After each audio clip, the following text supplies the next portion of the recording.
In 2003, the SARS virus ravaged China. Since then, China has accelerated the construction of a national disease control and prevention system. Chinese hope that the system will help them respond better, faster, and smarter to another attack. The sudden outbreak of the COVID-19 put this system to the toughest test, as well as China's governance system.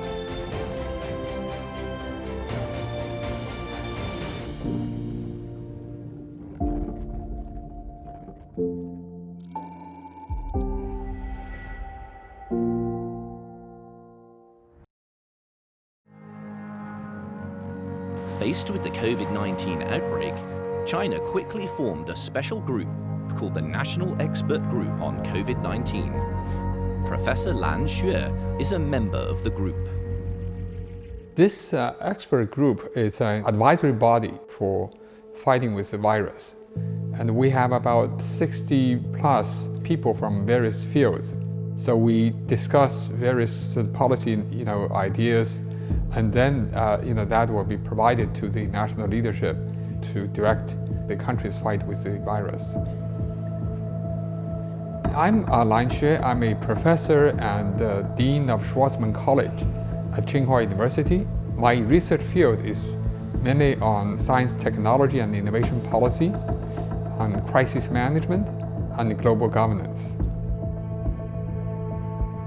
For this particular outbreak, I think there were missed opportunities at early stage. So I think that's something that we really have to examine more and to collect more information to see where exactly things have broken down and how we can fix that.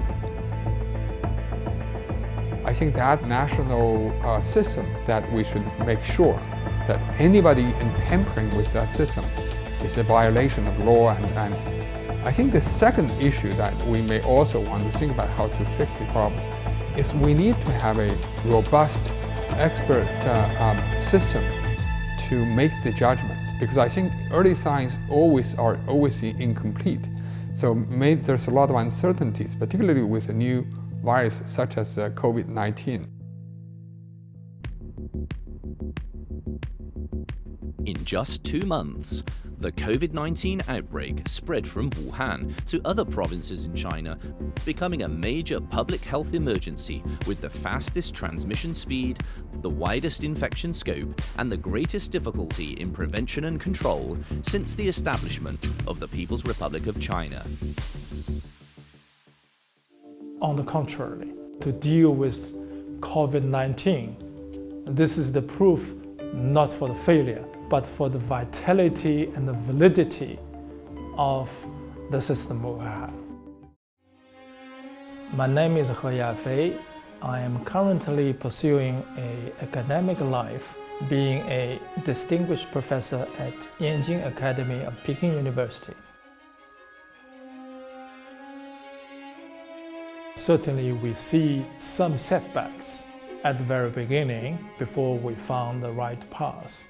But this is not a proof for the failure of China's governance of Chinese system. It is only a proof, once again, that China's political system, economic system, China's political setup is correct, is the right one, because it has the capacity to correct itself. If there is any shortcomings, any setbacks, it is very capable of correcting these things by itself, because it has the wide support of the people, and has a very strong, down to the grassroots, a very strong governance system in place.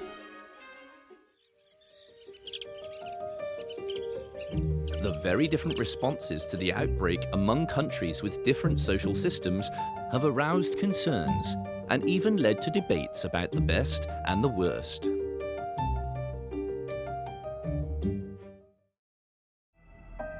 The bigger the problem, the bigger the challenge, the more effective, I think, relatively speaking, the Chinese government is, and therefore also that speaks well of the Chinese political system. My name is Martin Jakes. Until recently, I was a senior fellow at Cambridge University.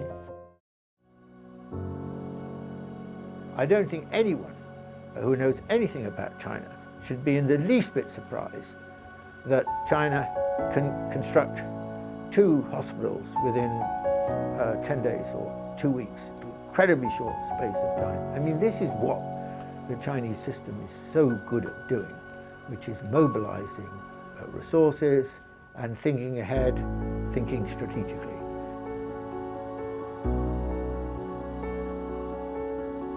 China will learn from the weaknesses of what happened, as well as the strengths of its subsequent achievement. And yet, in the West now, especially for example in the United States, so slow.